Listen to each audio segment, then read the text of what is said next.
8 বছর আগে আমারও বিয়ের শখ জাগছিল। তো তাই নাকি? তো তোরা পুরুষ, আমি কি পুরুষ না রে? যাই হোক, তো থাম।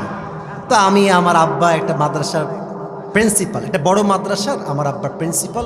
আল্লাহর রহমতে আমার আব্বাও হাফেজ, আমিও হাফেজ। আমার আব্বা দাওরাই হাদিস পর্যন্ত পড়েছে, আমিও পড়েছি। একই মাদ্রাসায় প্রায় 9 বছর আমরা পড়াশোনা করেছি। তো আমার আব্বা একই টাইমে বড় একটা মাদ্রাসার প্রিন্সিপাল, মুহতামিম, প্রধান। একই টাইমে আমার আব্বা একটা বড় মসজিদের খতিব এবং ইমাম, আলহামদুলিল্লাহ। তা আমার আব্বা একটু গভীর জ্ঞানের মানুষ, কথা বলে কম, কাজ করে বেশি। তা আমি আব্বার সামনে গিয়ে বসে আছি, ভাবছি শালা কিভাবে বলবো বিয়ে করবো। হ্যাঁ সত্য, আমার আব্বা তো শুনেই ফেলবে ও আজকালকে, আল্লাহ জানে। তা আব্বাকে বলবো, কিন্তু আমরা কিন্তু আব্বাদেরকে বলতে চাই যে আব্বা একটা বউ লাগবে, কিন্তু সাহস আর সম্মানে কুলায় না যুবক ভাই। তো যাই হোক, অনেক লজ্জা টজ্জা কাটিয়ে আব্বাকে বললাম যে আব্বা, আমার মন বলছে আমার একটা বিয়ে করা দরকার। এভাবেই বলেছি যে আমার বিয়ে করা দরকার বলে আমি মনে করছি। তো আমার আব্বা শোনার পরে আমার দিক তাকায় আছে, তাকাই আছে, আর মনে মনে ভাবছে শালা নিজে শুধু আমার টাকা দিয়ে আর তুমি নিয়ে আসবা বিয়ে করে বউ, খাওয়াবে কিডা? কিন্তু আব্বা রাগই মানুষ, কিন্তু রাগ কন্ট্রোল করে বসে আছে। তো আব্বা বলল যে আব্বা শোনো, আমি আবার আমার ক্লাসে এবং পুরো মাদ্রাসায় 1 নাম্বার ছাত্র ছিলাম। এটা কিন্তু শো অফ করে কী লাভ? যুবকরা আমাকে 1 নাম্বার হলেও ভালোবাসতো, আমি ফেল হলেও যুবকরা আমাকে ভালোবাসতো, এটা আমার বিশ্বাস। তা আমি আমার ক্লাসেও 1 নাম্বার ছিলাম, পুরো মাদ্রাসাতেই আমি 1 নাম্বার ছাত্র ছিলাম। তা আব্বা বলছে তোমার কিন্তু মেধা ভালো আব্বা, তুমি কিন্তু জীবনে অনেক ভালো কিছু করবা।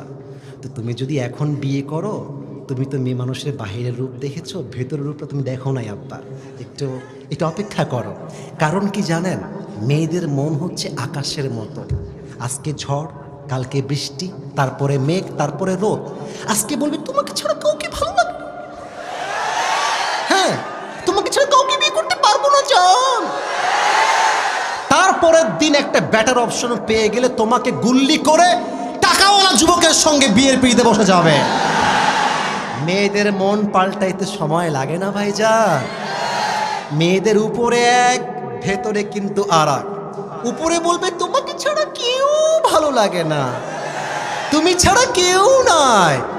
আর মেয়ের মা তো আর এক রকম। যখন বিয়ের জন্য পাত্রী দেখতে যাবা, মেয়ের মা বলবে আমার মেয়েটা এত ভালো, আমার মেয়েটা না স্কুলে কখনো একা যায়নি, আমি নিয়ে গিয়েছি। আমার মেয়ে না কলেজেও একা যায়নি, আমি নিয়ে গিয়েছি। আমার মেয়েটা একদম মাসুম, দুধে ধোয়া তুলসী পাতা। কত দুধে ধোয়া তুলসী পাতা! বিয়ের পরে মোবাইল ফোনটা চেক করবা, দেখবা 1 ঘাটে নয় 12 ঘাটে পানি খেয়ে বিয়ে করেছে। তবে সব মেয়েকে আমি আসিফ হুজুর 1 পাল্লায় মাপি না। তো যেমন খারাপ মেয়েও আছে, তেমন ফাতেমার চরিত্রবান মেয়েও এই বাংলাদেশে আছে। আমার আব্বা বলল যে আব্বা আমার মতামত হলো তুমি একটু পরে বিয়ে করো, মাস্টার্সটা কমপ্লিট করো, থোড়া সা পয়সা কামা লো, ফের সে শাদি করে লেনা। কিন্তু আমার মন তো মানে না। আমি বললাম আমার বউ একখান লাগবেই আব্বা। তো আমার এখনো মনে আছে, আমার আব্বা আমারে বলল যে তুমি এখন বাসায় যাও। আমাদের জন্ম কিন্তু খুলনায়, খুলনায় আমার জন্ম। তো খুলনার ভাষা আব্বা বলছে তুমি একটু বাড়ি যাও, তোমার সঙ্গে আমি কালকে কথা কবানি, আব্বা বাড়ি যাও। তো বাসায় আসছি, ওই দিক থেকে আমার আব্বা আমার মাকে কল দেব, তোমার ছেলে টাল হয়ে গেছে, ওর তার ছিঁড়ে গেছে, ওকে একটু বুঝাই বলো। বাসায় ঢুকে দেখছি আমার মা অ্যাকশনের মুডে চলে আসছে। কিরে তোর আব্বাকে কি বলছিস তুই? আমি বলছি কি বলে, আমি কিছু বলি নাই তো। আরে কিছু বলি নাই। বলছে ও বিয়ে করতে চাও, নিজের পকেটে নাই 1 পয়সা, তুমি খাওয়াবা তোমার বউকে নিয়ে এসে। ওই কথার দিয়ে আমি আব্বাদেরকে বলতে চাই, আব্বা জান মানলাম আপনার ছেলের কাছে টাকা নাই, আপনার কাছে তো আছে। আপনি বলবেন যে আব্বা তুই বিয়ে কর, কিন্তু তুই সেই মেয়েকে বিয়ে করবি যেই মেয়ে তোর সঙ্গে BMW-তে নয় সাইকেলে করে ঘুরতে চায়, যেই মেয়েটা তোর ঘরে এসে গরুর গোস্ত নয় ডাল ভাত খেয়ে থাকতে চায়। আরে তুই সেই মেয়েকে বিয়ে করবি, গোস্ত হবে 2 পিস, তুই খাবি 1 পিস, তোর বউ খাবে 1 piece. That is the solution যুবক ভাইরা আমার, বলো। আর মেয়ের বাবা যদি বলে, বাবা তুমি আমার জামাই হও, আমি জানি তোমার টাকা পয়সা কম, তো তুমি এক কাজ করো, তুমি আমার মেয়েকে বিয়ে করে নিয়ে যাও। যতক্ষণ পর্যন্ত তুমি চাকরি না পাবা, ব্যবসায় সফল না হবা, আমার মেয়ে, প্লিজ লিসেন টু মি, শুনবেন, আমার মেয়ে আমার ছিল, আমার খেত আমারই থাকবে। তুমি তোমার বাবার ছেলে, বাবার ছেলেই ছিলা, বাবার ছেলেই থাকবে। আমার মেয়ে আমার ঘরে খেত, আমার টাকায় চলতো, আমার টাকাতেই চলবে। কিন্তু আব্বা, তোমরা পার্কে গিয়ে ডেটিং না করে বাসর ঘরের মাধ্যমে ভালোবাসা শুরু করে দাও। লাভ কি দেখেন, লাভ কি দেখেন, মেয়েটার হালাল বিয়েটাও হয়ে গেল, যুবকটার উপরে টাকারও চাপ আসলো না। এদিকে যুবক যখন সফল হয়ে যাবে, আর দরকার হলে আমি আমার বউকে হেলিকপ্টারে করে আমার বাড়িতে সাজায় নিয়ে আসবো যুবক ভাইয়ারা আমার। কিন্তু বিয়েটা সহজ করে দেন আল্লাহ। আমার আব্বা জানদেরকে, আমার প্রিয় মা বোনদেরকে বোঝার তৌফিক দান করে, পড়ে সবাই আমিন। বাংলাদেশে সবচাইতে বড় কয়লার খনি কোন জেলায়? আচ্ছা, বাংলাদেশের সবচাইতে সুস্বাদু মিষ্টি লিচু পাওয়া যায় কোন জেলায়? তো যেই জেলায় রয়েছে কয়লার খনি, যেই জেলার মানুষ আমাদেরকে খাওয়ায় মিষ্টি লিচু, ওই জেলার মানুষ আর যাই হোক না কেন, খ্যাত আর গরিব তো হতে পারে না দিনাজপুরের ভাই। ভূতত্ত্ববিদরা বলেন যে কয়লার খনির নিচেই থাকে ডায়মন্ডের খনি। অসম্ভব কিছু নয় যে দিনাজপুরের মাটির তলে আমাদের ডায়মন্ডের খনিও লুকায় আছে। তো দিনাজপুরের মানুষ তো সাধারণ মানুষ নয়, তো ডায়মন্ডে ভরা মানুষ আমার দিনাজপুরের ভাই। দিনাজপুর সব দিক থেকেই সেরা। আমাদের আছে কান্তজিও মন্দির, আমাদের আছে নয়াবাগ মসজিদ, আমাদের দিনাজপুরে রয়েছে নবাবগঞ্জ জাতীয় উদ্যান, আমাদের দিনাজপুরে রয়েছে বিশাল বড় বিশ্ববিদ্যালয়। আমি দেখে আসলাম দিনাজপুরে জেলা স্কুল আছে, দিনাজপুর সরকারি কলেজ আছে।